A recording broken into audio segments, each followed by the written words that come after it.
computer scientist. No, he did his PhD from US and in computer science. तदनन्तरं तेन संस्कृतमाध्यमेनैव उच्यते, संस्कृतभाषायां तस्य गतिः महती वर्तते। इदानीं संस्कृतेनैव वदति, शास्त्रेषु महती इच्छा, अष्टाध्याय्यां कार्यं करोति। So Vedavapi is his place of work, vedavapi.org. Okay. Now if you want to know more about Dr. Sai, visit vedavapi.org. He is the digger of that Vedavapi. Okay.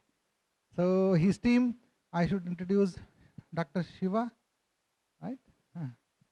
Ayurveda research background, Central Institute of Hyderabad. Dr. Vaishnavi, we know each other for last 15 years, more than that, and she is from Chennai and has both backgrounds, modern and traditional. She did her PhD in Tarka Tandava. Okay, and who else? तिलक आचार्यः गुरुकुलपद्धत्याम् अधीतविद्यः वैयाकरणः, उत्तमः वैयाकरणः। सः he wrote a book, very nice book, you should read that. Introduction, Ashtadhyayi परिचयः, प्रवेशः, अष्टाध्यायी प्रवेश, अष्टाध्यायी प्रवेश is a very nice book that I have found in the last 1 decade. How many books I see, you know, but that's one of the best book I have seen. You should read that. So thanks for facilitating the whole idea of this. Yes. Our team, here local team. I should introduce local team. So of course, Professor Madhusudan Pennaji is a great Shastrajna and Kavi, so both. And we don't see, very rarely we see such qualities in one person. You know, he is the coordinator of this entire organization is his. And Dr. Shivaram Bhatt, I am उत्तमः वैयाकरणः, विद्वान् अस्ति, शास्त्रेषु तस्य महती गतिः, तेनाली परीक्षा इति महती परीक्षा वर्तते, तस्य उत्तीर्णतां प्राप्य पारितोषिकं प्राप्तवान्। शास्त्रपरिषदि तस्य एकं शिवरामभट्टः इति एकं प्रथितं नाम वर्तते, तस्य कार्यक्रमस्य अस्य संयोजकः। I should also introduce my other background team who worked for long. Jaiswal ji is not here. Gaurav, of course, Gaurav, and a very rare research scholar, very nice. He's from engineering background, but now he's into yoga. And very rare, I have seen his editing capacities. I gave him to test one, I just gave him a book, just correct it. He gave me with very nice book, you know. That's how professors get the work done. Okay, thank you.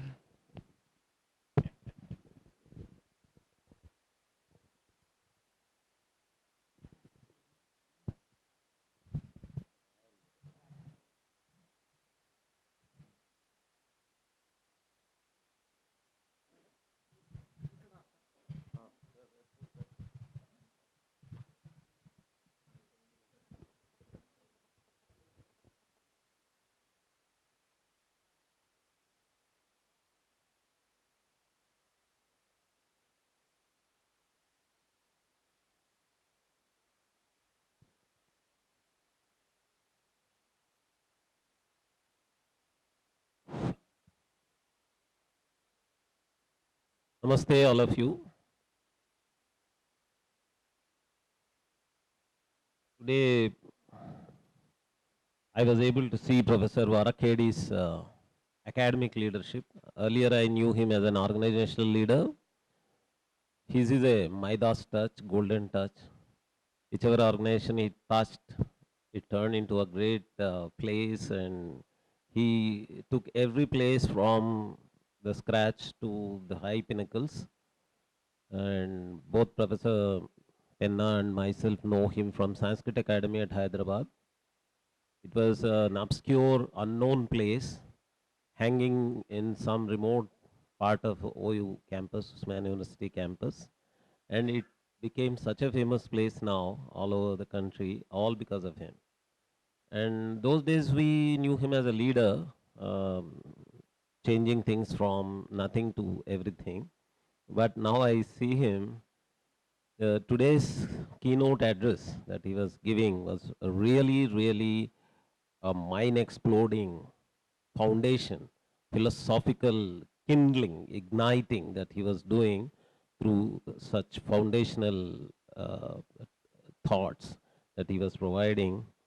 It was amazing. It laid a very, very good foundation for everything that's going to happen in the next 4 days. And I've been given the responsibility of handling a few topics. Originally, it was 3 topics. Now it has become 6 topics because there is a word All India Radio uses. In All India Radio, there are in-house musicians. And if no musician comes from outside, in-house musician plays. That's what I'm doing. Professor Radhavallabh Tripathi hasn't come. I've been asked to play the music in his place. So that will be the in-house instrumental music that I'd be doing. So that made 6 topics altogether for me. And I'll pick up from where it was left by Professor Varakhedi, objectivity, subjectivity kind of issue, and also the question of whether Shastra is a superstition. Most of you here from Kalidasa University, you might want to know the background of Professor Penna. How many of you know that he was 3 times black belt in karate? Do you know that? No. He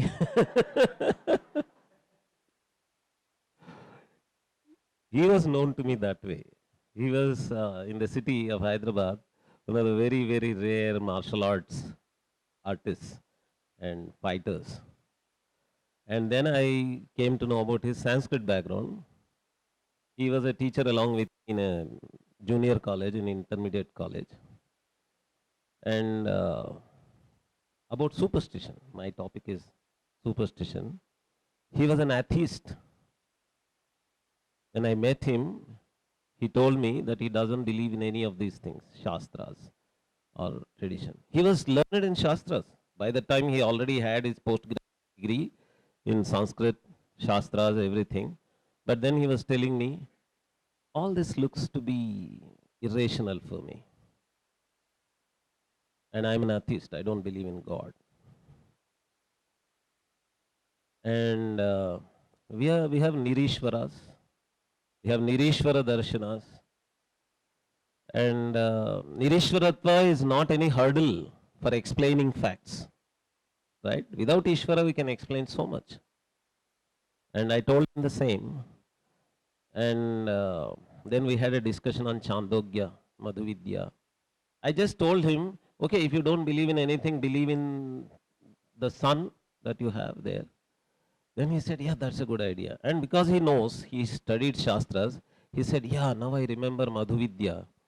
And started talking about Suryopasana and all that. I said, yeah, it's reality, it's just in front of you. So do that. And now I see him to be a Shastragnya. No one knows his atheist background. And another example I give you. Every year, twice or thrice, we conduct the Veda Parayana in my house. Veda Pandits come with, most of them are Ghanapathis with a lot of knowledge. And when they do Veda Parayana, after Parayana, there are just gossips that go on. And women around, they bring the points of ghosts, spirit driving, ghost driving and all that. Every one of these scholars say, yeah, these are all Pamara things. These ghosts, imps, spirit driving, evil spirits, driving them away. All these are Pamara beliefs. Please don't go into these things. Nothing of that sort. Abhicharika, it is part of Adharvana practices, but that is different. In Ayurveda, we handle these things in a different way. That is a Vata dosha. So we deal with it as a Vata dosha problem. None of them ever talked about any of these superstitions.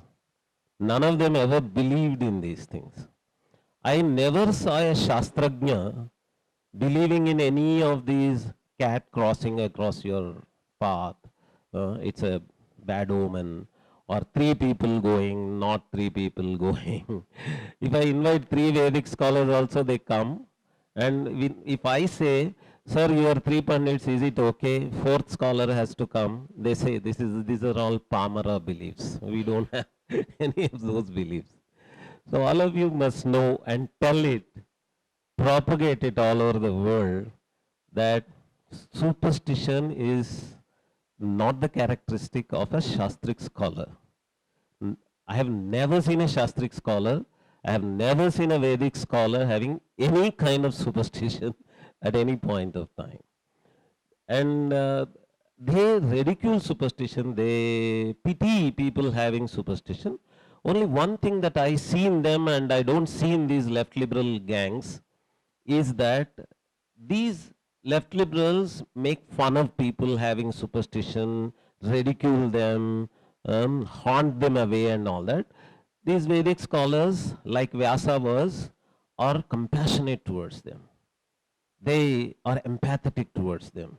They try to understand what they mean by those beliefs and try to communicate to them in their language and try to convince them that that's not actually a problem and that it's a solvable problem and they can get rid of that and all that.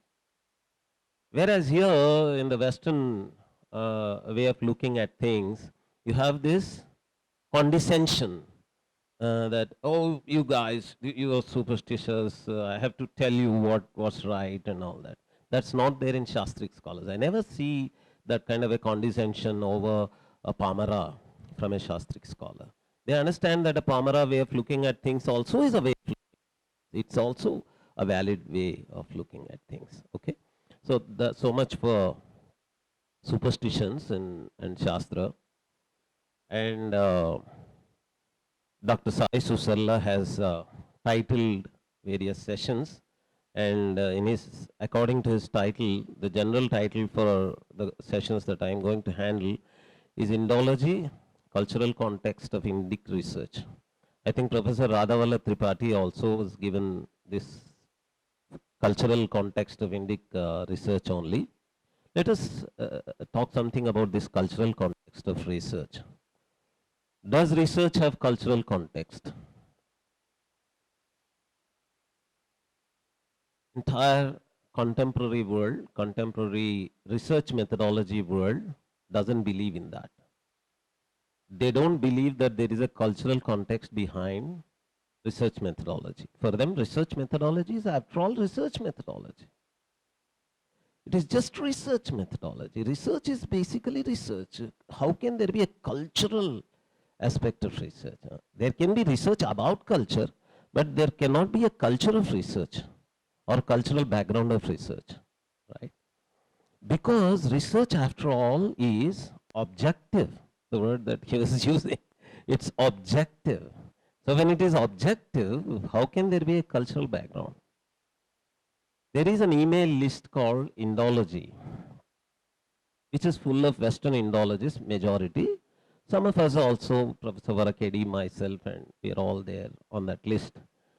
And usually there are, most of these lists are for book search. People ask for books, if this book is available somewhere and all that. Occasionally there are debates. And because this is a Western Indology dominant list, there is a bias in favor of Western Indology. Once there was a huge debate about Rajiv Malhotra, his so-called plagiarism. They raised a huge hue and cry about his plagiarism.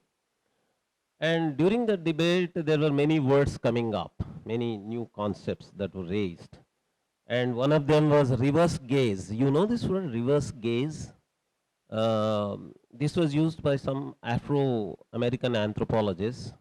They said, you guys, Americans, are doing anthropology of us, Afro-Americans, Latin Americans and others, from your perspective. You are the observer and we are the observed. Let us turn the tables. Let us change the perspective. Let there be an Afro-American anthropology of the Americans. Let us show how it looks if I look towards Americans from an Afro-American point of view. And that book was called Reverse Gaze. Now it's a popular book, and the word reverse gaze has become very popular. And they started using this word in support of Rajiv Malhotra. Some of the people said what Rajiv is trying to do is a reverse gaze of Americans from an Indian perspective, from Indic perspective. And then some people started saying that he is trying to bring an Indic research methodology and reject your research methodology. Then the moderator of the group, he said, to reject research methodology that is existing today, the mainstream research methodology, is Luddite. Luddite, Luddite. You know this word? How many of you know this word, Luddite?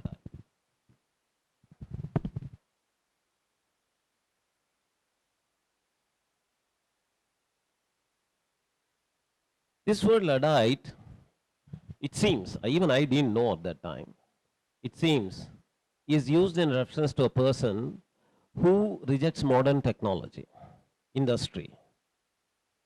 It seems there was a movement in America when people started opposing mechanization of cloth industry, textile industry. And those people who opposed mechanization, it seems, were called Luddites. And he was saying, you're all Luddites, you're fools opposing research methodology, because to oppose research methodology is something like opposing the automobile engine used in an auto rickshaw in Delhi, he said. These guys come to Delhi for their Indology research, so he remembered Delhi and he said, it is something like opposing the automobile engine used in an auto rickshaw in Delhi, all because that engine is produced in Western countries.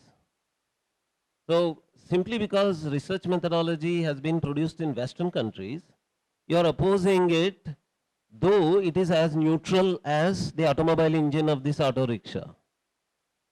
I shot him back a question saying, Dominic, are you sure that your research methodology is as neutral, as value free, as objective as that automobile engine in an auto rickshaw? Are you sure? Then he was hesitant. He said, yes, I understand what you say. Then I also told him, just imagine, just for imagination's sake, Shastric research methodology becomes the mainstream methodology of the world sometime in future. American universities adapt Shastric research methodology. And then, are you not going to say that this so-called Shastric research methodology has got the culture of the Brahmins and the Sanskrit and the Vedas and all that behind it? It's not neutral. That's what I'm saying about your research methodology now. It has become mainstream research methodology today. And just as you're going to say, if I bring Shastric research methodology into your universities, just as you're going to say that this has got the cultural background of the Vedas and the Sanskrit and the Brahmins, I am now saying that your research methodology has got a background of your culture. It has come from your culture. And another point from where people started recognizing that methodologies have cultural backgrounds is environmental studies. People became aware that science and technology is not all that good. Even today, we are ambivalent in our approach to science and technology because, yes, we are all happy that there are advancements in medicine which are helping us get over highly serious problems, and we're happy that we have all this technology. I'm using the technology here, I'm using this technology here. So we have our fascination for this technology, and we have the belief that this technology has come from science. This is another myth that I would like to explore in the next 4 days. That technology is an application of science is a big myth that we have. You just ask a question, what is technology? Generally, the quick answer that comes from anyone is application of science is technology. But it's not so. Technology is not the application of science. There is a lot of disparity between the history of science and history of technology. Technology breeds technology, but science does not breed technology. Technology can be explained in terms of science. Um, Technology works with the principles that are understood by science, but not all technology has come from science.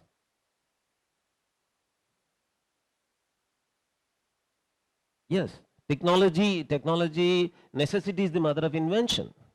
Necessity is the mother of invention, and no invention comes from the emergence of an idea, right? And ideas emerge, but they are just left at that, and technology evolves by itself. And technology necessities also are products or functions of eschatology. You know this word eschatology? Uh, Actually, research methodology from the West is full of these words and words and words. Please take down these words and start using them. It makes fun. It's a big fun. Uh, Eschatology, ESCHATOLY,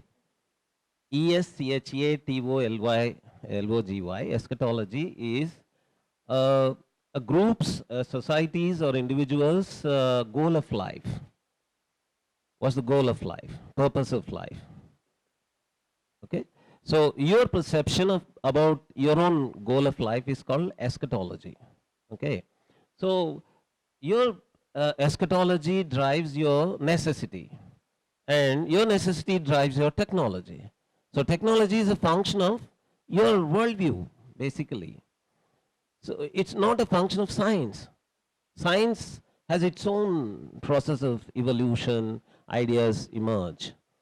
But now our respect for the present day science is because of our comfort that we are enjoying from the technology. And we get confused between technology and science, and we develop a respect for science because of our respect for technology. Okay. And this confusion has lots of consequences. I have many students of mine who have degrees in Ayurveda, for example. We have Raviraj ji here, MD in Ayurveda. Many of my students, after completing their degrees in Ayurveda, come back and tell me, sir, I wasted all my time in Ayurveda. It's a bad practice, medical practice. I ask them why. The main reason they give is, see, they use MRI, they use CT scan, they used all advanced diagnostics. Whereas I'm told Nadi Pariksha, I'm taught Nadi Pariksha, it's inconsequential, it doesn't help me in anything. I said, okay, fine, I like MRI, I like CT scan. In what way is CT scan or MRI is allopathic?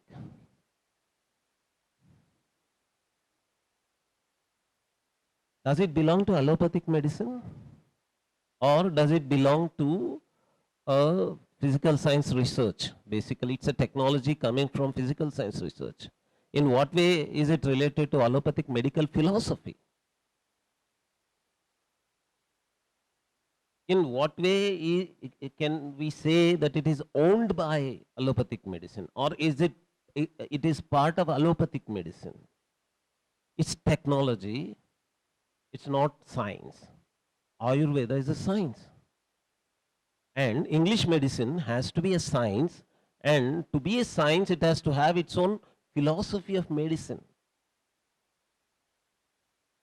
Is there any person sitting here or anywhere in the world, I challenge, can say that there is a philosophy of allopathic medicine? In any MBBS course, all over the world, is there a semester course on philosophy of medicine? Ayurveda starts its first class with the philosophy of Ayurveda. It has got its Tridhatu philosophy, it has got its Pancha Bhuta philosophy, it has got its Mahabhuta concept coming from Sankhya, it has got uh, so much of philosophy basically, and that's science. A science which has got a philosophy its own of its own is a science. allopathic medicine has been a practice all the time. And a practice is a practice, it's not science. Right? And we have been believing that it's a science and there is and whatever technology they adapt, we consider that to be part of that medicine, part of that medical system. And I told this student of mine who said that his Ayurveda was not that good, that see, this is all technology that they are bringing, and that technology does not belong to their system. Your philosophy of your Ayurveda is wonderful. You can use this philosophy even for English medicine if you want, educate English medical doctors with the philosophy of Ayurveda and all that. Let's come back to the environment issue. How many of you are aware that the entire environmentalist literature is full of blaming Western science and technology for the crisis that we are facing today? There is no book of environmentalism today. I'm not talking about environmental literature, literature about environment or books on ecology. No. I'm talking about ism, environmentalism, ecological movement. In this entire literature is blaming Western science and technology, putting the whole blame on Western science and technology. And there was in the University of Madras, in the philosophy department, do you know there was a scheme called SAP from UGC to these departments? And there was this SAP given to the philosophy department of University of Madras. And using that, they invited great scientists from all over the world. There was one Henryk Skolimowski from United States, a philosopher and a scientist from there, who came and gave talks on environment. That whole series of talks was published in the form of a book called Technology and Human Destiny. The author's name is Henryk Skolimowski, HENRYK SKLIMOWSKY. Okay. Henryk Skolimowski. It's a Polish name. SK.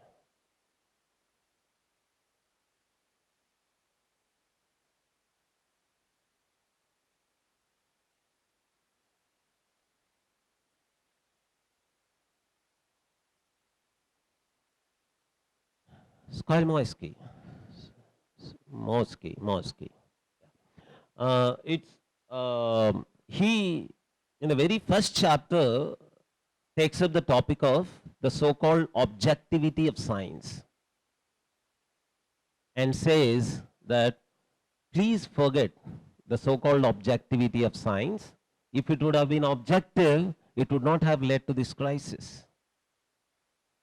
The environmental crisis today is a product of a craving, money grabbing, materialistic culture of the post-Renaissance Europe. And Europe, right from the end of medieval and the beginning of modern period, was a mercantile society. And kings were heads of these mercantile guilds, and the entire thing that happened during modern period, like the sea excavation, expeditions, and all that were results of their mercantile behavior. So they wanted business.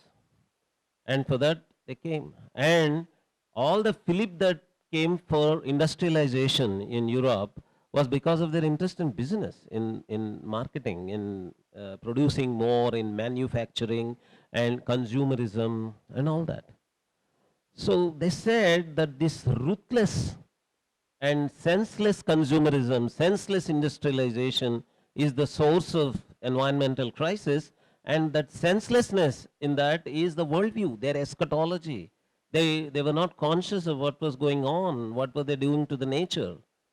And if you want to read a lot of blame of West bashing, read environmentalist literature. Just Turn the pages of any book on environmentalism or ecological movements, it begins with West bashing, science and technology bashing, S&T bashing.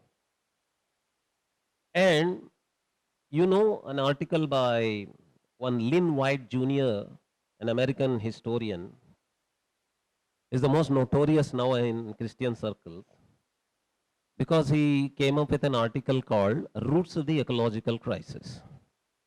It's such a famous article that Google just Lynn, Lynn, Lynn enough. You get this article. Roots of the Ecological Crisis. Notorious among Christians, famous among non-Christians. This guy. And the whole essence of this article is that Genesis is the source of ecological crisis. He quotes a statement from Genesis saying, all nature is around you to be enjoyed by you, exploited. And then he goes on to say that before Christianization of Europe, Europe was animist, basically. And there is another book, Man's Responsibility for Nature. You know this book? Man's Responsibility for Nature. Another famous author. This book is also a famous book by Passmore, P-A-S-S-M-O-R-E, Passmore. Okay? And this book is actually a defense of Western tradition. He tries to defend Western tradition, but to do that, in the beginning, in the introduction of the book, he says, see, you're all blaming the West, you're all blaming our science and technology and all that, but please try to remember that we were not Christians from the beginning. Yeah, I understand that Christianity is the source of this whole problem, but we were not Christians to begin with. So don't equate Western tradition with Christianity. We were animists to begin with. In the beginning, we were animists who were worshipping trees. We were taking permission from the tree before cutting it. And we were compensating for cutting a tree by planting another tree. We had those tribal traditions. We were tribals. Please remember that we were tribals, please. That is the tone of this book, Man's Responsibility for Nature. And then he says, read our romanticist poetry, romantic poetry, European romantic poetry. All European romantic poetry is nature worship. And this is an evidence to show that Western tradition is not all that anti-nature. We are also nature friendly. Evidence comes from our romantic poetry. And our romantic poetry emerged all at a time when industrialization was happening.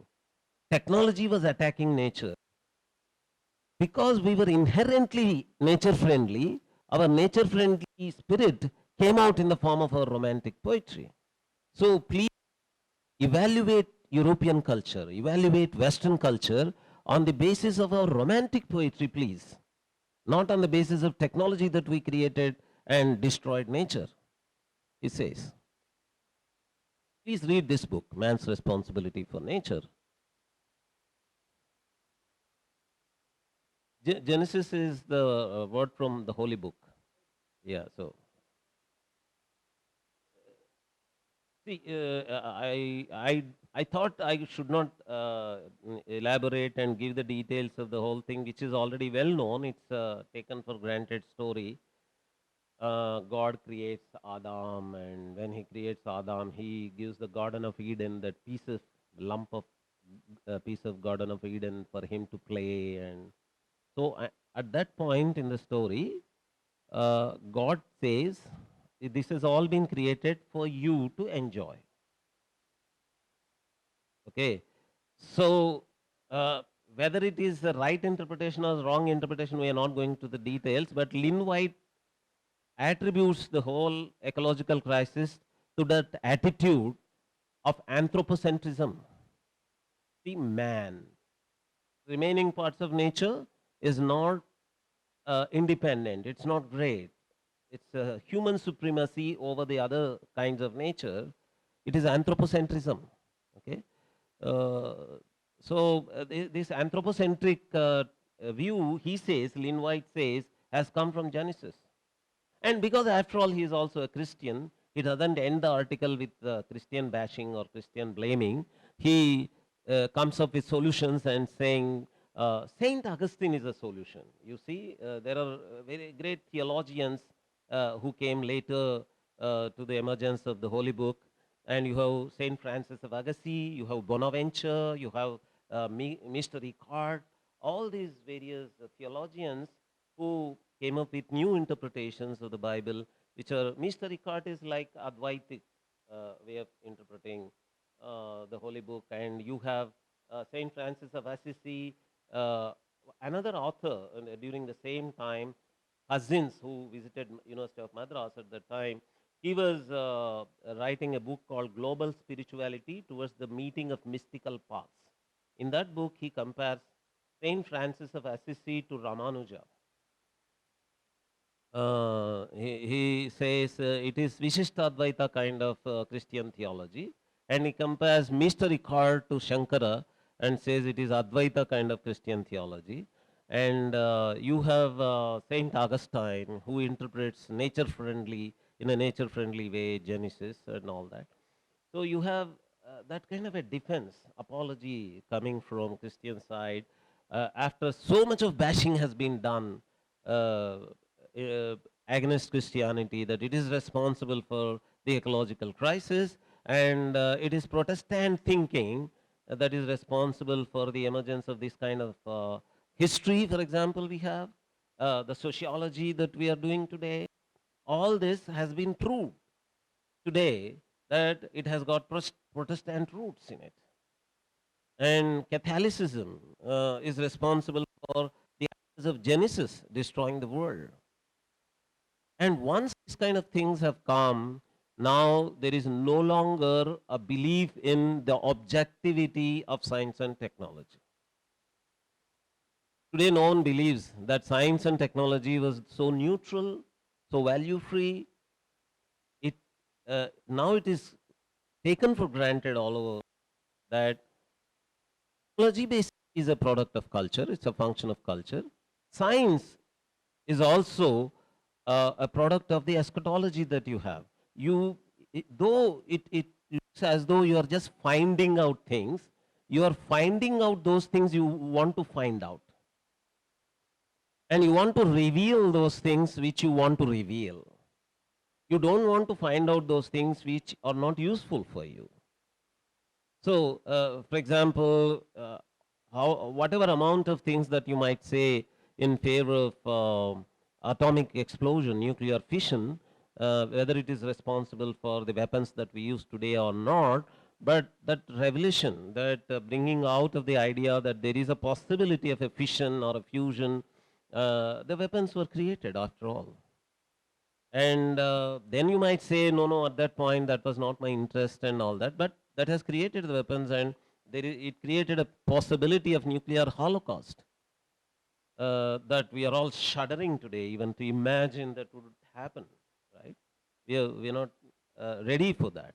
But your very idea of, maybe if a rishi knew that a fission or fusion was possible, he would not have revealed it, because he knew what would happen if he says that, right? So you reveal those things which you like to reveal. There is a culture behind it. There is, so the cultural background of research methodology is not in question at all. Everyone knows that there is a cultural background behind research methodology. And you might say that if we come up with a Shastric research methodology, it also has got a culture behind it. And there is a competition of cultures. Yeah, there is a one kind of culture-based research methodology competing with another culture-based research methodology. But then it will be proved whether one culture is better than the other culture. Yes. And that culture, which is Om Shanti Shanti Shanti culture, That culture, which is a Vasudhaiva Kutumbakam culture, definitely is not going to lead to this kind of a crisis, right? And holistic culture, as he was saying, yesterday I was talking to Gaurav on my way from the airport to this place, and he was bringing up the question of Vaisheshika Darshanam being the physics and all that. One of my friends in Hyderabad has come up with a book of physics in Vaisheshika Darshana also. I keep repeating this. We have to be very, very careful in mapping modern disciplines with our Shastras. So, Vaisheshika Darshana is physics. What is biology? Ayurveda is biology. And what is economics? Arthashastra is economics. So you have a list of these modern sciences and you have a list of our Shastras and you just map them one with the other. That's not possible, friends, because Vaisheshika Darshana does not do the science of the dead. Physics is the science of the dead. Do you know this? What are Newton's laws? They tell you that I cannot move myself, but I cannot. I can. Even a mosquito can. Even a bacteria, even an amoeba can move by itself. Those are non-living. So, inertia is a measure of non-life. Mass is a measure of non-life. Whatever you call it, so there is something else that can move by itself and that can move other things. Vaisheshikas, when they talk about mobility, motility, and these issues, they keep both the living and non-living together in mind. And when they make a sutra, that sutra applies to both the living and non-living together. That is holistic, that Professor Varakedi was mentioning. When you talk about things, you have to talk about things in a holistic way. When you say object, it has to be a living and non-living object together. And you have to bring out a principle that applies to both. For example, for root pressure, Prashastapada in his Vaisheshika Bhashya, he says Adrishtam. And he covers root pressure. Ulu khalah patati. Kimidam. Gurutvat. Gravitation is mentioned there. And you have this idea that, okay, ulu khalah patati. And there is this water going up the roots to the leaves in a tree. Both these motilities are discussed, mobilities are discussed in Vaisheshika Darshana at the same stretch. All the movements are discussed together. Okay, so that's holistic. So something like that is happening in Vaisheshika Darshana. That's not happening in physics.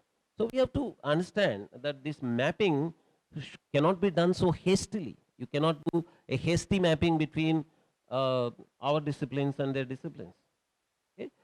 And let us remember that this disciplinary contours that we draw over the is also a function of culture. The way you draw the contours of these disciplines, divide knowledge, is also a product of culture. So when you come up with the science of the dead called physics, you have a culture, science of have a culture behind it, right? So the very foundation of contemporary academics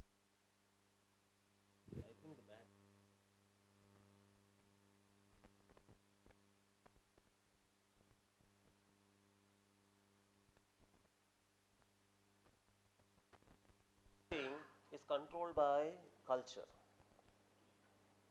Okay, so let's not be hasty in saying that we too have physics, we too have biology, we too have economics, we too have this and all that. There was a advertisement for some time about 5 rupees Coca-Cola. They wanted to sell that 5 rupees Coca-Cola, and to register this 5 in the mind in the ad, they ask a guy, a numbskull, a simpleton in the street, हाथ की उंगलियां कितने? 5. And they go on putting those questions, aapke baap kitne? He immediately says 5. And then he says, no. Then he realizes.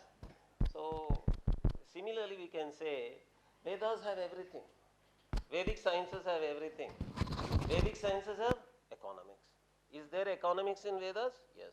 Physics? Yes. Chori?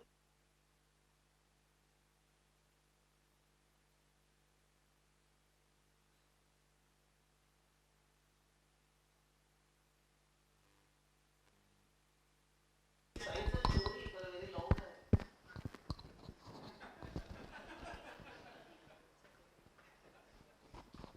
People from management are able to enjoy. Other people, I don't know, probably they have not been the discipline of management. How many of you know this word cost effective? Cost effective. Man, you have to be cost effective. Put less labor, get more money. Put less money, get more. Ah, so you have to be a chore to do this. Management was a science of chori. And we started saying, management Vedas में है. अरे ये चोरी का management नहीं हो सकता है वेदास में. कैसे हो सकता है? चोरी का डिसिप्लिन तो नहीं हो सकता है. And what is economics? The economics that we have today is a capitalist economics. And it says wants are unlimited, resources are scarce. And your rishis told you that resources are unlimited, you can limit your wants. Just the opposite. And I go to my economics class and the very first day they say wants are unlimited. ये तो मैं जानता हूँ. मेरे wants तो unlimited है. Can I limit my wants? You don't tell me that. And in the very first class you tell me that resources are scarce. But I don't believe in that. I see abundance of my resources. Right? And that is purely capitalist economics. You talk always competition, perfect competition, elasticity of demand, demand supply relationships, everything is capitalist. And my teacher never told me that this is all capitalist economics. He told me economics in general. He never told me that it comes from an ideology. It's an ideological economics. If I change that ideology below economics, if I change the culture, that would be a different economics altogether. One professor from Delhi University called Brukhet, he came up with a book called Hindu Economics, and the subtitle is Economics of Abundance. Because he wanted to counter this idea of scarcity of resources. Right? So, this whole contouring of disciplines, designing of disciplines, the foundations of disciplines that we have today is a product of a certain culture. Let us remember that. These are all products of culture. So, this title, Cultural Context of Research, I liked it because there is this cultural context. We have to remember that there is nothing like the research methodology, just research methodology. Research methodology में शास्त्रिक को क्या हो सकता है? Research methodology तो research methodology है. Logic तो लॉजिक ही है. शास्त्रिक लॉजिक कैसे हो सकता है? Right? Rationality is rationality, reasoning is reasoning. How can there be a शास्त्रिक way of reasoning? No, that's not there. There is a cultural background behind every one of these things. I think I have given enough examples. These examples can go on and on and on. I can give you a huge number of these examples to show you that all the disciplines that we have today in the university system, they are coming from a certain cultural background. And critiquing the foundations of existing research methodology is what we are trying to do here, and coming up with an alternative to that. And this critiquing was taken up by many people earlier. There was one PPST Foundation. Patriotic and People-Oriented Science and Technology Foundation, PPST Foundation, which was run by Navjot Singh, who passed away recently, working at IIIT Hyderabad, and you have MD Srinivas, you have Jhunjhunwala from IIT Madras. All these, they formed this association called, shall I put it here? Is it okay? Is it catching up now? No, let me do this. Let me put it here.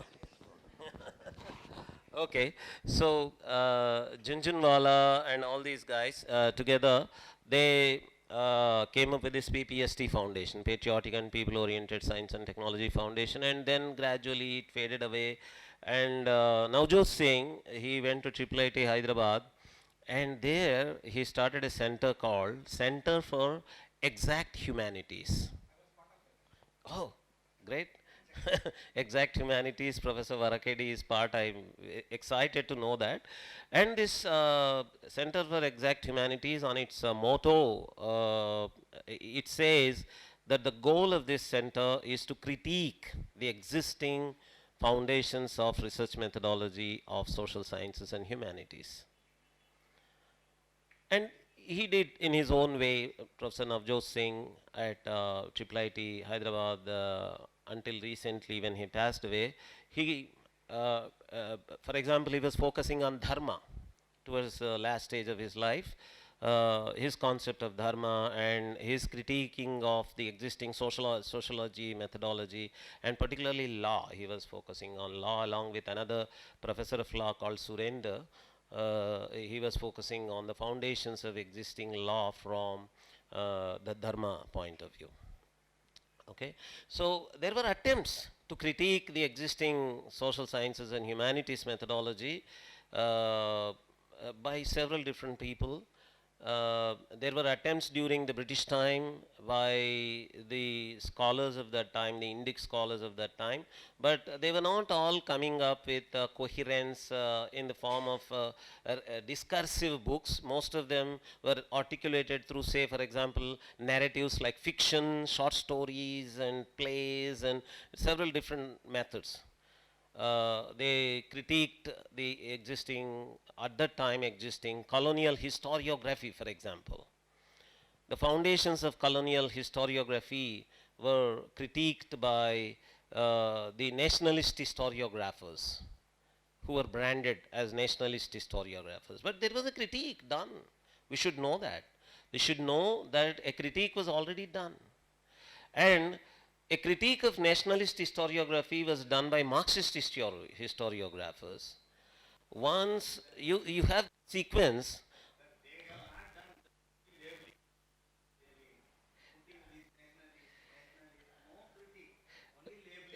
yeah, Kankarajji, I know from where you are coming, but I know I know some sound amount of some, yeah. No. They have their own rigor. That's one of the attractions these Marxist circles have in this country, that they are rigorous in their method. And we have to always recognize, if Ravana or Kabandha is standing in front of you, you have to recognize that his astra is powerful.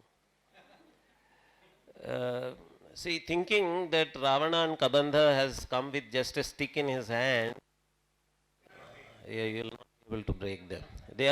These Marxists are very powerful Ravanas and Kabandhas, full of astras in their hands. Let's take them easy. They did a very good critique of nationalist historiography, I know that.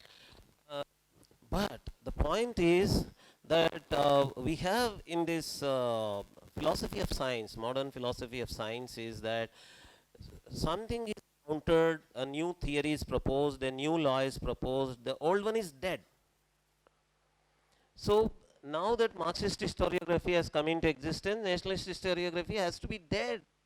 It should never be there. If somebody has come with Matra Chandas, Akshara Chandas has to go. We were composing Mandakrantas, we were composing Vasanta Tilakas, we were composing all kinds of Chandas earlier. But because Matra Chandas has become so popular, compose only songs. Geeta Chandas, Madhura Kavita, all the time. No hard Chandas, huh? No Yati, no Virama. None of, these are difficult things. No rules. It's all liberty, freedom. Matra Chandas is free. Vachana Kavita, free verse is easy. So that tendency that something is critiqued, it is lost, has made nationalist historiography dead now. But there is a scope for reviving that nationalist historiography by looking at what has been critiqued in that, from what point of view it has been critiqued, and how to critique the critique. How to critique the critique by Marxist historiographers towards nationalist historiography can be done today, and it has not been taken up now. And at MIT School of Vedic Sciences, we have introduced a paper called Sociology. And Dr. Sai has written a letter, weeping letter, recently to me. Professor Nagraj, you have done harm to us by introducing sociology because every time this has become a headache for me to appoint a sociology professor with Indic approach. We are not able to find. Sociology, he conducts an interview. On the very first day, the very first sentence will be a Marxist statement. And look at the pathetic situation there. Sociology as a discipline from the beginning has claimed that it has been haunting the ghost of Marx. This is the statement about Max Weber, one of the biggest contributors to sociology. It has been said that Max Weber was born to haunt the ghost of sociology, Marx, Karl Marx. Yes, it is true, because Marxism is a deductive philosophy, whereas sociology by nature is an inductive discipline. So through inductive, empirical, quantitative research, sociology has been countering the deductive, politically driven conclusions of Karl Marx. It is true, but amazing, in India they could make sociology Marxist.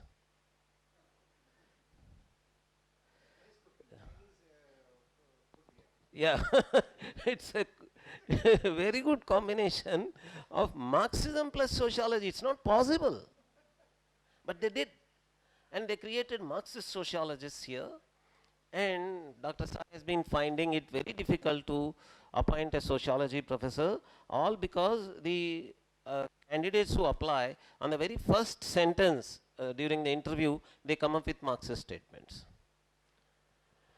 So did we try to critique the foundations of sociology that Kanakaraj is trying at Mizoram? He has been all the time, his tapas has been to critique. He is from sociology, he is from social work, and he has been trying to critique the existing foundations of sociology discipline. So let us look at this, and now let me look at what I wanted to say. In the next 4 days, let us remember that whenever we use the word Western, it need not necessarily be the contemporary Western. It has its classical history. Let us remember that this post-Renaissance and post-Enlightenment Europe and all this is not the only West. We have Aristotle, we have that classical Greece, and those classical writers, classical philosophers had many similarities with us. They were also dialectical and polemical in their writing. They had, similar to Purva Paksha, Khandana, Siddhanta, they had a similar structure of writing, dialectical writing. And they were also polytheist. We don't remember that Plato, for example, banishes poets from his dream world called the Republic, all because they lie about gods. You know this? Plato wants to banish poets from his dream world called the Republic, all because they lie about gods. What is this lying about gods? You have Greek mythology, Greco-Roman mythology. Poet takes liberties and changes. He does a Mishra Itivritta. It is Itivritta for a kavya is not always Prakhyata only. There is a Mishra Itivritta, Utpadya and Prakhyata together. And this Utpadana part of it, that Mishra Itivritta, he did not like. He wanted only Prakhyata to be there. Mythology has to be just the way it is. There should not be any Mishra in it. Plato was so religious towards his polytheistic religion, pagan religion that was there. So he was very much similar to us. You know why Archimedes was struggling to find his Archimedes principle and his Eureka came? It was the incident in a mother goddess temple. A crown was lost, and king was asking him to find out the amount of copper that was there inside the crown, golden crown. And after all, he found it through his Archimedes principle ultimately. But the story begins with the mother goddess temple and Pythagoras theorem. Again, it was the one of the bricks of a mother goddess temple was lost, but it was a broken brick, and the brick was broken diagonally. So they wanted a replacement to that with the same area that was created, and that led to the finding out of Pythagoras theorem. If you go into their history, when you study drama, Western drama, it is all Dionysian, Ditharambu, all those Greek temple rituals. Drama is part of those temple rituals, right? So you remember that classical Greece was very much similar to us. They had their pagan religion, which is it has lots of similarities with us. So let us not say because we don't like the West. We don't like the West because we don't like the contemporary West, which is a businessman's West. But we have the other West, the classical West. They have their respect for mythology, similar to us. They had ritual origins of their art, and they had a respect for rituals. Recently, in the Indology list that I was mentioning, there was a debate about Indians' claim of all sciences come from Vedas. Usual jokes about us, and there was a discussion. And there was one Hobbe, one French professor, he was saying, you are not claiming some rightful things that you have supremacy over others. You are not claiming your greatness in ritual studies. It is true. We have contributed a lot in terms of ritual studies through our Mimamsa, Kalpa Sutras, Shrauta Sutras, Shulba Sutras. All this, we have mathematics of rituals in Shulba Sutras. What we call Vedic mathematics is not the speed maths, right? This whole speed maths being called as Vedic mathematics is recent. But our Vedic mathematics is Pingala's Vedic mathematics, our Shulba Sutras Vedic mathematics, and all that. So those come from ritual studies. We have rigorous ritual studies here. We didn't claim that, and they had their own rituals happening. So let us all remember that West bashing, blanket West bashing is not correct. We can look at classical Greece, we can look at classical Rome and find our similarities with them and try to see what's good in that, and how Christianization of Europe has destroyed the classical culture, and how actually we, who were very, very much similar to that classical world, lost connections with that classical world, and how we can get connected to them by again looking at the classical past. And we have another imagination that Western universities have secular knowledge. When did they start these secular universities? They were basically theological. They were our convocation dress. Yesterday, Professor Penna was discussing about a new dress era, and I told him that now it has now picked up for good. That most of the universities have started new convocation dress. They have given up the Christian convocation dress, which is purely a Christian clergy dress that they had. And professor, who is a professor? What does he profess? Okay, I am being called professor. I feel pathetic about it because I don't profess anything. And there is a reader. There was. Nowadays they are not using associate professor. They are calling him. Reader. What does he read? Lecturer. What does he lecture? These, including the title bachelor, they came from theology. And even today, almost all the celebrated universities, including Harvard, for example, you have Harvard School of Divinity. Harvard is a big word. You have all the, who is who of the world intellectuals are in Harvard, but you have Harvard School of Divinity there. Church school, theology school. And compare with the Bohoho, if something on similar lines happens in Indian universities. In Indian university, introduce Hindu theology, Department of Hindu Theology. Start a school, see the consequences. Astrology is there now as one of the disciplines, and people weep and weep and weep till they get tired that astrology is being taught in Indian universities.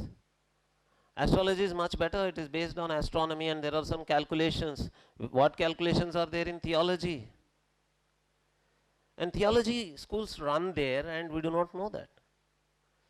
And we do not count their universities to be having cathedrals on their campus, churches on their campus, schools of divinity, seminaries on their campus. Okay, and all around you want to approach your physics department, you want to approach a chemistry department, you come across a person in the robes, and you are walking towards your physics department. There is a marriage in a cathedral. A bride in her bridal dress you come across. Campus is full of Paurohitya. And if you do Paurohitya on Indian University campus, अरे क्या भाई Paurohitya चलता है? Paurohitya is what is happening there, right? So don't imagine that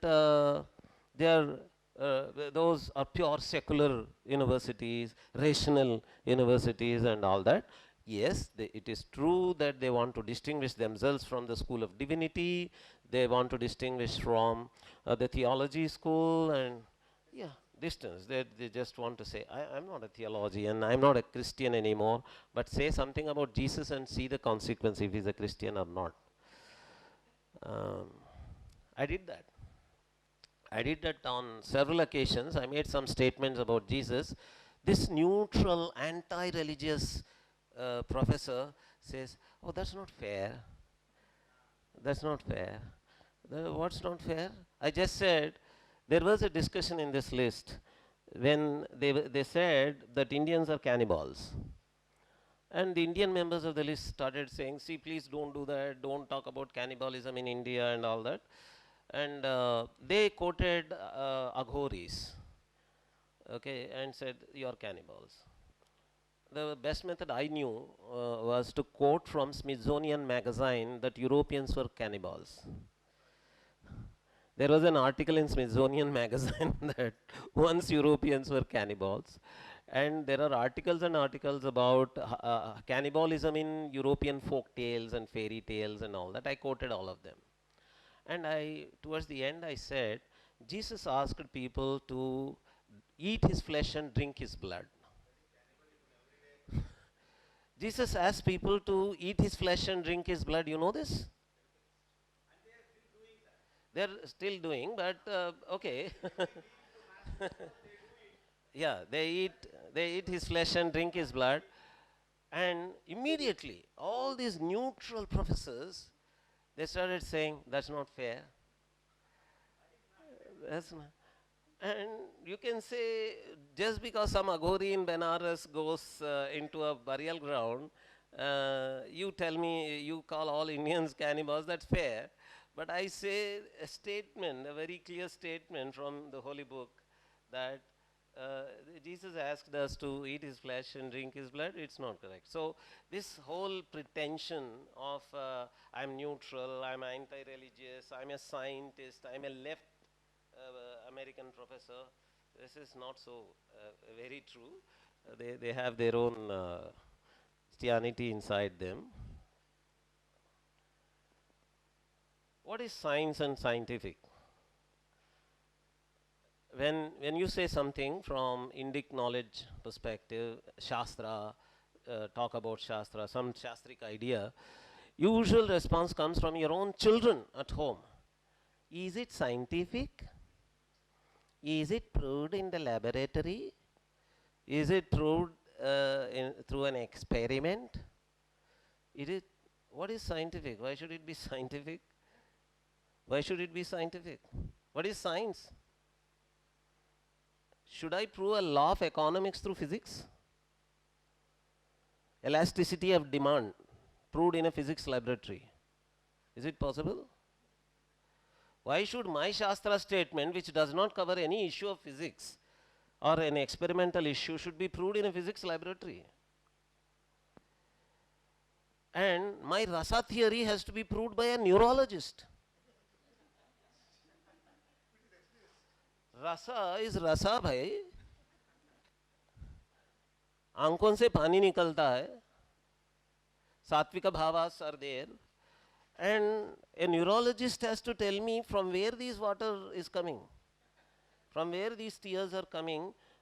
Only when his machine proves that there is a neurological source for these tears, it is proved. What is proving? Why do I need any proof?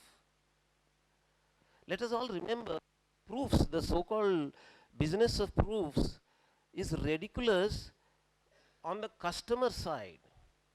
What JNU today is realizing is that the big revolutions that they brought in their seminar halls are not there in the street. They are weeping about it. Every day there is a revolution and claps for revolution inside their seminar halls. But when they come out, the common man on the street doesn't know what they are. And this common man, if you give him a leaf and the headache is gone or stomachache is gone, he is happy. Proof of the pudding is in its eating. Proof of the pudding is in its eating. Remember this. So, proof for Ayurveda need not come from a laboratory. How many of the allopathic medicines have got a pharmacokinetical explanation? 60% of the diseases, etiology is not known. And there are medicines for it. And on the medicine itself, it is written, pharmacokinetics is not very clear. Okay. Pharmacokinetics is not clear. Etiology is not known. Still you take the tablet. Scientific. Proof. What is the proof? Proof of a medicine is healing, cure. If you have an explanation, you have an explanation. If you don't have explanation also, the patient is going to take it, use it, and say there is a proof for this. So don't look for proofs in a laboratory, in a derivation, Euclidean proof. Why should I need a Euclidean proof to say that the medians of a triangle are concurrent? I see that they are concurrent and there is a centroid, I am able to see that. But there is a logic I give. It's a logic, I enjoy that logic. That's a different matter. Right? So proofs, this business of proofs. So forget this science and scientific business and tell everyone that I need not prove my statement of Vaisheshika Darshana, which does not belong to an issue, say in chemistry, through chemical laboratory. No, that statement does not belong there. Why should I prove it there? And social sciences, you see this word, sciences, social sciences, we wanted to call, and the prestige for social sciences comes from the word sciences. And we always wanted that. We always wanted our disciplines to be called sciences. And for this, the goal is basic sciences. The better, the more you are closer to the basic sciences, the more, for example, you are mathematical, you are more prestigious. Economics is the king of all social sciences because it has some graphs and somewhere differential equations and some economics, some integrals and differentiation. You find some symbols, mathematical symbols, and all. It looks prestigious. Sociology is still better because it uses quantitative techniques, survey techniques, statistical techniques, which is again statistics as a mathematical discipline itself is again feeling inferior in comparison to the general mathematics. But still, at least that statistics is there, no? Probability, you have. So sociology is much better. Political science? No, because you have no mathematics there. You have, so the whole hierarchy of social sciences comes from the closeness to the basic science that you have. So the highest prestige goes to the basic sciences, and the more you're closer to the basic sciences, you are great. And humanities are humanities, not sciences. You have Alankara Shastra. How can there be Shastra for aesthetics? Aesthetics is after all humanities. It's not science. How can there be science of aesthetics? Right? Because science has to be physics. Science has to be mathematics. Science has to have graphs. Science has to have integrals, differentiations. So there is no differentiation of rasa. There is no integral of riti. How can you do statistics of ritti, paka, shayya, guna? How can you do this?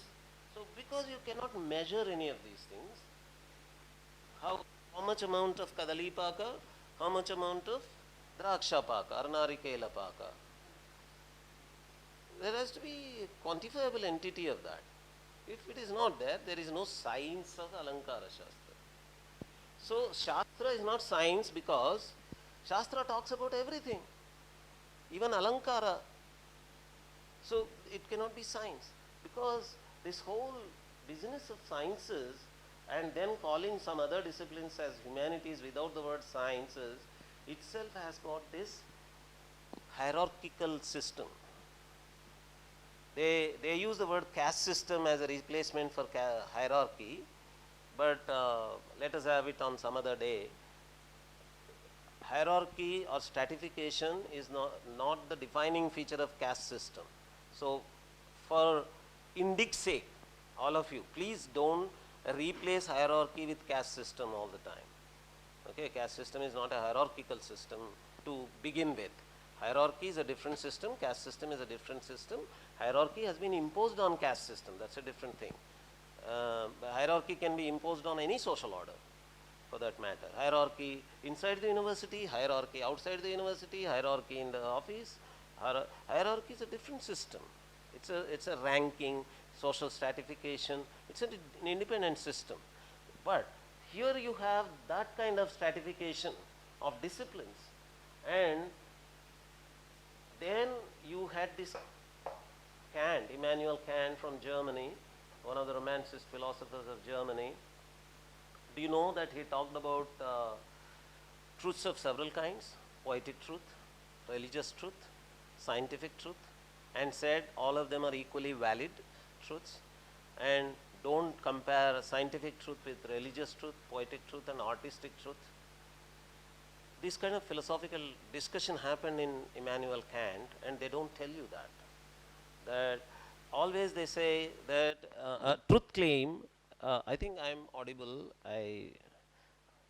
okay, so I'm a shouter, yelling person.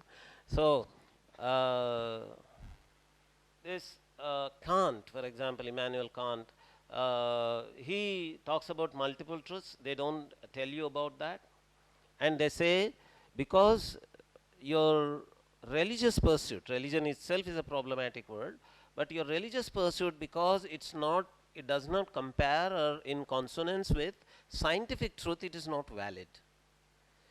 But Kant comes up with the idea of multiple truths and says that each is valid in itself. Something like our Paravidya and Aparavidya, and if there is a Paravidya, if it reaches a certain kind of truth, the same truth need not be reached by Aparavidya.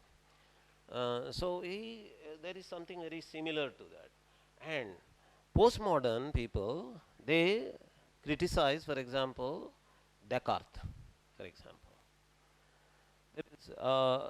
Postmodern people claim that they are interrogating modernity.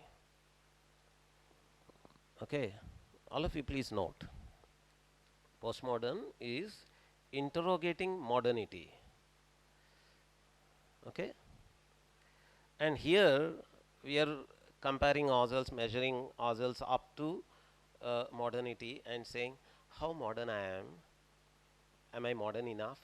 And there is already postmodern, and it is saying modern is already old. Modern is already outdated. And then you chase that and you say, now I am close to you, I am postmodern. Then they will come up with another postmodern. Then they say you're already outdated. Yeah. So now you have, how long can you keep chasing this modern, postmodern and all that? And what these guys do, postmodern criticizes Descartes, who was taken for granted all the time. And today, what is postmodern? Interrogating Descartes. And then, because they agreed with him for so long, you have to agree with him. Now that they interrogate him, you have to interrogate him. You have to say Descartes is wrong. Now, one of the buzzwords in postmodernism is the re-aestheticization of reality. Our reality was all the time aesthetic. Why should I de-aestheticize it and then again re-aestheticize it? What is all this? Who de-aesthetized it? You did. Now you want to re-aestheticize it? Right? So just look at the way we are chasing them all the time, trying to measure ourselves up to their expectations every time. And history, for example, history was taken for granted. When today Raju Malhotra says Hinduism is not a historical religion, all other religions are historical religions, I disagree with him in some points. Christianity is a myth-centric religion, I say. Is Christianity a history-centric religion? It's a myth-centric religion. Remember that. Because if the Genesis myth doesn't hold, there is no Christianity. You have to save yourself from your original sin by seeking the shelter of blood of Jesus only because there was original sin. And this original sin, the story of original sin, is it historical? Christians want to make you believe that theirs is a historical religion, all because your dates are Christian era dates. It's a popular cheating way. Ask everyone, what is the date? What does it mean? AD means from Jesus. So it's all historical. No, you're not historical because your religion is based on myth. Adam and Eve story, Genesis, is a myth. It's not historical. Who said it is historical? If you are believing in a historical figure with a date and time, and then if that is removed, for example, if someone proves that there was no Jesus, historical figure called Jesus, entire Christianity collapses. That's what Raju Malhotra wants to say. I want to add that it is myth-centric religion Because they say that Hinduism is myth-centric, mythology-centric. I would like to say that Christianity is also a myth-centric religion because of Genesis. Genesis is gone, entire rationale for why you have to get baptized is gone. Right? So that's a myth-centric religion, that's a different matter.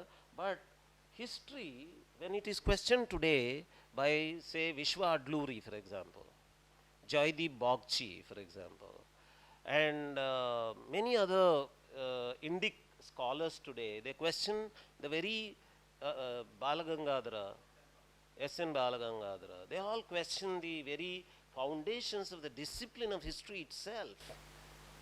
Then people say, oh no, history is very good. The Mahabharata was a history. Ramayana was a history.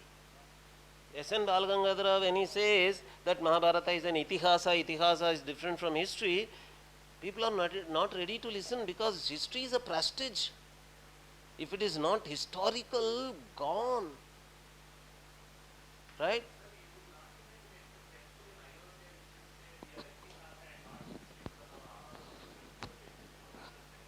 There is a classic statement by Advani ji. Whether a faith is historical or not is what matters. History of faith is what matters. You understand the difference? Historicity of faith is different from the history of faith. Yeah. Okay, that was just Kankaras, that was just a digression. Let me repeat. We are not able to see that the idea of history as a discipline is already being questioned by anti-Indic circles called postmodern people. They are saying that there is no the history, there are histories in plural. They are actually. There is a classic statement by structural anthropologist called Levi-Strauss. He says, for a person, for a primitive, for a tribal group which believes in myths, myths are history. And when you say that you believe in history, they say, wow, that is your mythology.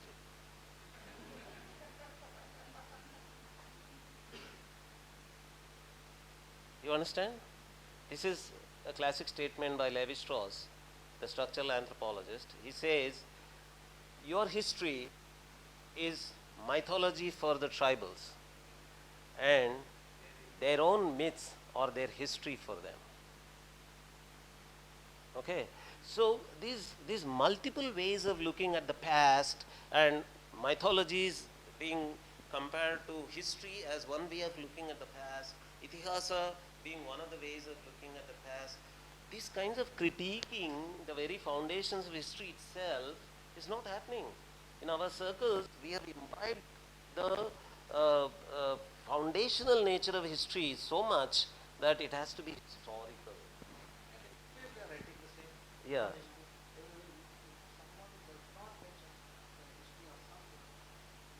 That's what I think in some of the next slides I'm going to say. We were discussing that the entire Indology is someone. Oh, the chief guest today was saying that they're because they give so many references, acknowledgements. See this entire business of acknowledgements. I tell you, Shastra scholars sitting here, that Indologists know about Shastra, you know Shastra.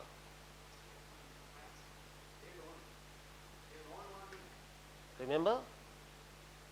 The Shastra scholars sitting here, all of you know Shastra, they know about Shastra. And what do they know about Shastra? They know what has been said about Shastra by someone else. Okay? And their whole book is full of those. Gonda said this about Mimamsa. Then Peter Raster has said this about Gonda. And then Callan says about Peter Raster. And you go on. Cousins says about Collins, and you are wrong because you do not know these cousins who knows about Collins, who knows about Peter Astor, who knows about Gonda.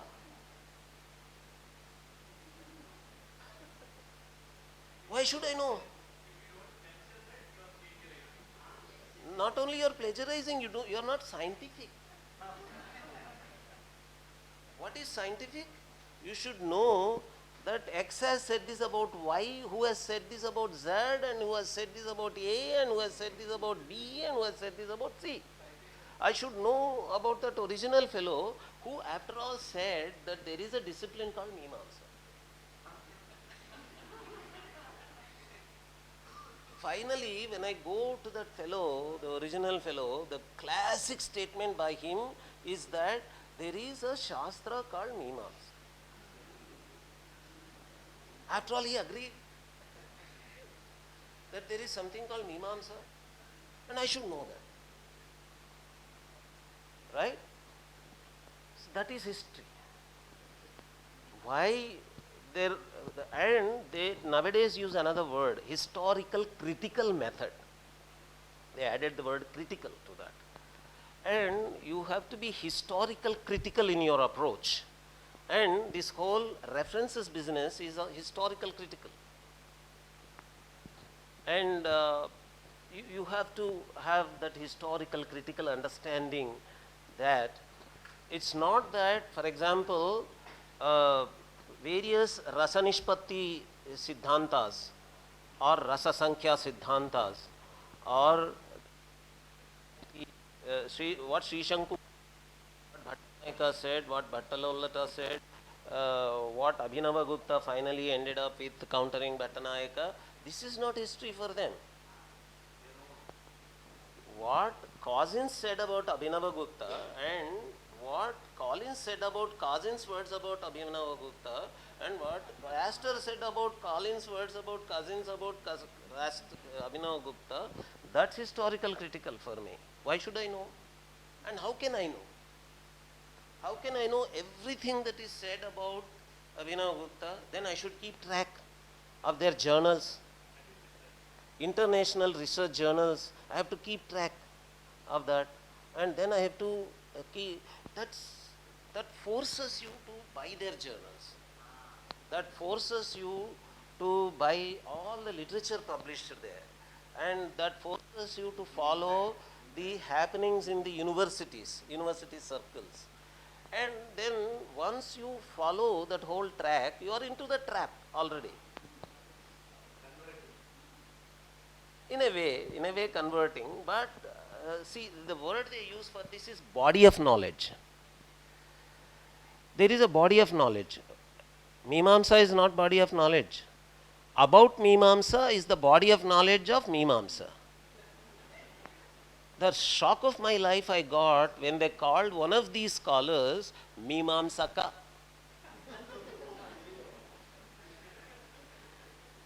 I shocked to my death when they said one Indologist who is a scholar about Mimamsa, they said he is a great Mimamsaka. I told them Mandana Mishra was a Mimamsaka, and Shankara had to convert him into Vedantin from Mimamsaka. He was not a scholar about Mimamsa. He was living Mimamsa. He was cutting nails according to Mimamsa.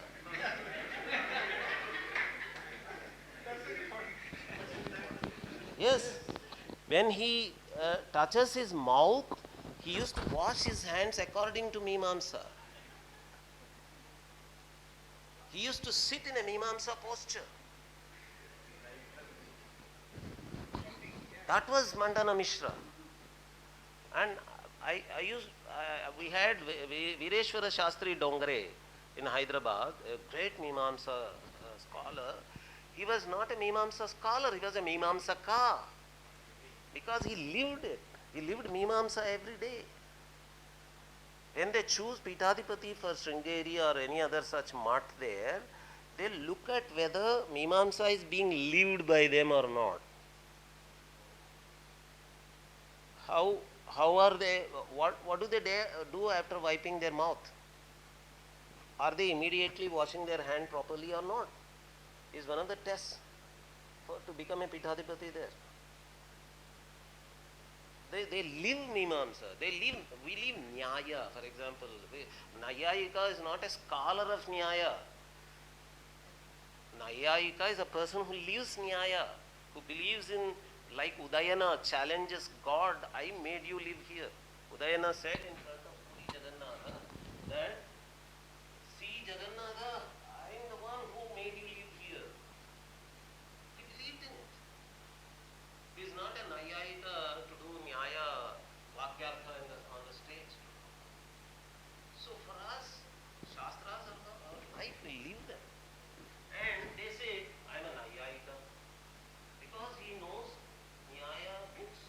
He read Gautama's Sutras in English translation. We are going to talk about translations in the afternoon. Okay? So, based on this, they say they call themselves as Nayayika. So, that's another thing. And let me just run the slide. Conflict between science and religion that we see today. They say Hinduism, for example, your Shastra, is religion. Sarvepalli Radhakrishnan had to struggle to prove that Indian philosophy is philosophy, not religion. Because those days they used to say, oh, you want to speak about Advaita Vedanta? It's all religion. And they used to use words like metaphysics, it's all metaphysics and all that. This whole business of divide between science and religion and the whole thing started with their problem there. Its roots are there in their history. They had, Christianity had fight with science there because there was a theocratic state and the king was not standing up when the priest goes, Christian priest goes to the king's court. Earlier he used to do. And when the scientist goes, he was standing up. When the priest came, he was not standing up anymore. So they wanted the scientist to go and they wanted to throw stones on Galileo because he said there is something in the skies which is not there in the Bible. Right? So that whole conflict started from their problem and they are attributing their problem to us, where, for example, God, gods, we do not have God. Do we have God? We do not have God. Where is God for us? We don't believe in any God. For me, Saraswati is my speech. Saraswati is not up there. When I'm speaking, I'm doing Saraswati. When I'm composing poetry, I'm doing Saraswati. And in any kavya, when erotic responses come in the body of the hero or heroine, they take it for granted that it is Manmatha. So where is Manmatha? If any of you say that I have not seen gods, for example, I have not seen Manmatha, it's a problem. You have to consult a doctor.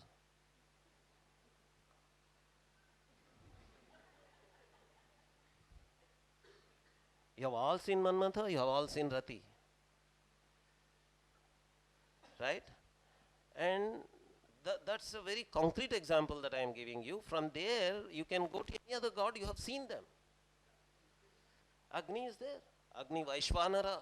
Aham Vaishvanaro bhutva praninam deham ashritah. Praninam deham ashritah. You are a prani.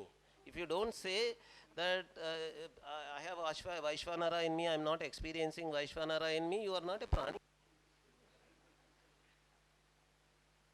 Right? So, the gods for us, the gods that we are helpless, we are using their word. Who said that I have not seen God? I see Lakshmi every day. Not me, a villager comes to your house and say, oh, Lakshmi is dancing in your house. A villager, a commoner, a simpleton comes and says, Saraswati is dancing on the tongue of Professor Varakhedi. Pumbhava Saraswati. we see Saraswati every day, right? So our Saraswati does not live there. No skies, no gods. We don't believe in gods. We don't believe in God. So in that way, if we are, yes, all Hindus are atheists because they don't believe in God, right? So this calling our Shastras as religion, it's their business actually. It started with their problem, with their European history. That's their Christianity versus science problem. So don't compare validate Indic humanities with their basic sciences. Is this Shastric statement proved through a laboratory experiment? Is there mass for Shastric statement? Why should there be? Did neurology prove this aesthetic theory? I'm bringing this neurology business because there is one Professor Mishra who lives in Boston. To WSC also he brought that paper, World Sanskrit Conference also. He brought that paper of neurology of rasa theory. Why should there be a neurology of rasa theory? I don't understand. Is this ethical theory right as per physics? Is this ethical theory right as per physics? And then I think I will postpone this as Dr. Sai is suggesting because this is a big, very big topic. They say theirs is inductive, ours is deductive. They say that theirs is empirical, ours is subjective. They say they do quantitative research, they do comparative, introspective. They say ours is subjective, that Professor Varakedi was already handling in the morning. And we have Shivramji here, all great Vaiyakaranas here, great scholars of Vyakarana. We know that Prayoga Sharanaha Vaiyakaranaha. If this is not inductive, what is? And the insistence on inductive approach of Vyakarana is so much that in Bhartrihari, in Vakyapadiyam, he says, Rishinam prayogam yacha nata chabda nibandhanam. Even the usage by a rishi is not eligible to be coded in Vyakarana because it is Arsha Prayoga. It is not Loka Vyavahara. For something to be coded inside Vyakarana, it has to be Loka Vyavahara only. It should not be even Rishis Vyavahara. Talavad Drishyate Vyomaha Khadyoto Yavadiva. He gives examples of how Darshana differs from Drishya. And then he says, Rishi is highly imaginative. He is a bhavuka. So he can have imaginative expressions. So that is the reason why even Rishi's Prayoga is not Chabda Nibandhanam. So he goes to that extent of Rishis whom he respects. He says their Prayoga is not to be taken into account. So, and then Bhartrihari's universals, linguistic universals in Vakyapadiyam, the conclusion has come from the observation of Sanskrit. Whereas the universals from Bloomfield or Hackett or Gleason or any contemporary linguist, they comes from comparative study of languages, from philology. So they say ours is a comparative study of the languages that you see, and we draw a conclusion that language is this based on various languages, whereas you coming from one language you are concluding. But ultimately, if the fact is the same, if the truth is the same, then you have to realize that the Rishi, without the comparison of various inductive facts also, is able to come from his own introspective study to the same conclusion. Same holds good for many psychological truths also. When Rishis have come from subjective, introspective study of their own inner world experiences, inner world realities, and they have concluded psychological facts.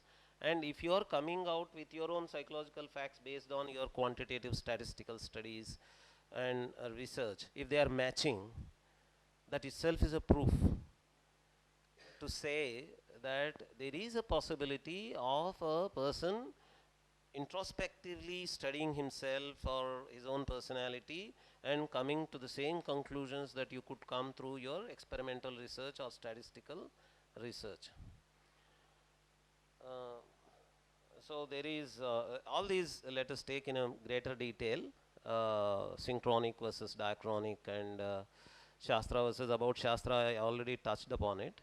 And historical critical is the reason for all the heap of linked references. So I think I could make the beginning dent into this thinking of the difference between Western and Shastric approaches of research methodology. So maybe if I could not convince you that there is something called Shastric research methodology, I did not do that, I think, but I could tell you that there is a possibility of that. There is a possibility of a Shastric research methodology, because the existing research methodology is Western research methodology. I could prove that.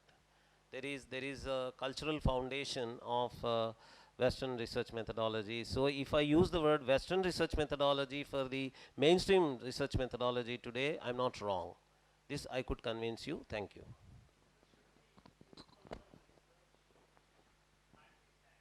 That was what Professor Varakedi was doing in the morning. He was trying to give alternative words like Mimamsa, Jignasa, and other things.